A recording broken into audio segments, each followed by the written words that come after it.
Sure.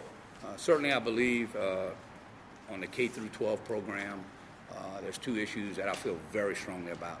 I'm not a proponent of Common Core. I did not come to that conclusion lightly. I came to that conclusion after visiting with teachers and parents and school board members and superintendents. And I've concluded that the very people that we need to make Common Core work do not believe it can, that being our teachers. And I realize there are some that believe that, but overall, that's the conclusion that I came to. And I would suggest that none of us would get onto an aircraft if we didn't think the pilot could land it.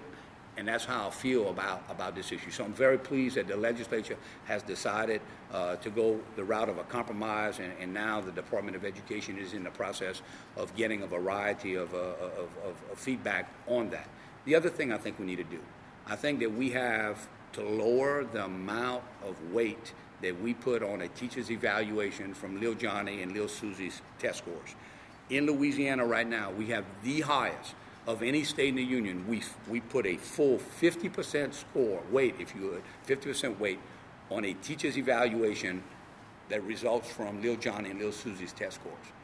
We have gone to a testing mentality in this state.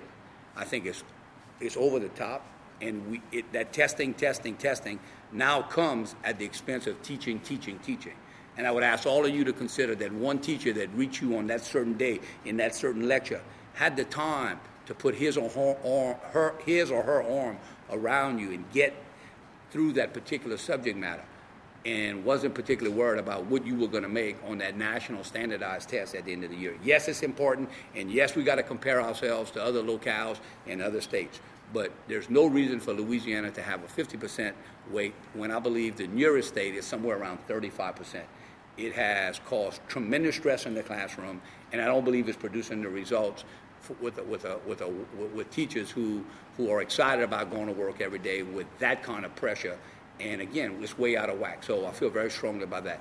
The other thing I think we need to be concerned about is the fact that BP has settled this deal with the state, and we're going to get billions of dollars. I think we need to introduce legislation that criminalizes the misappropriation of a single penny of that. For Louisiana to be able to restore its coast, many folks across the state have helped participate. There have been several constitutional amendments that all 64 parishes participated in and said, yes, we want, even folks in North Louisiana, Central Louisiana said, we want to invest in that.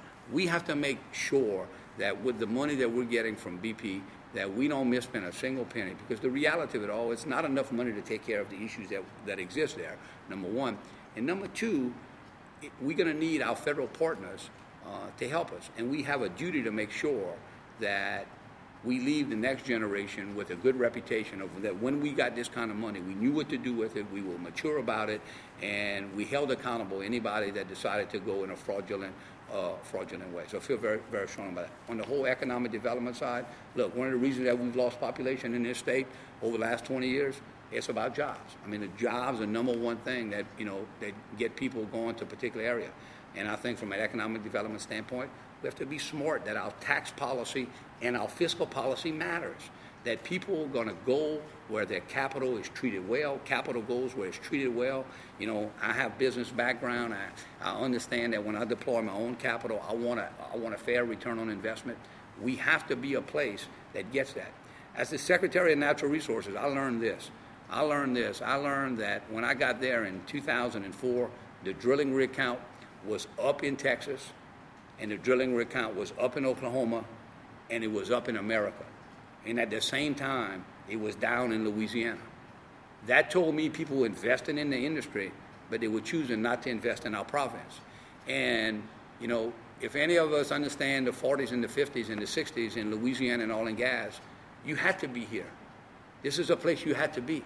Well, the globe has got a lot smaller, and companies don't have to drill wells in Louisiana anymore. They can choose to drill them anywhere else, and they often do. And I just believe that the governor needs to be a person who promotes adequate tax policy, smart fiscal policy, that is able to compete with folks when they are deciding where they want to deploy their capital.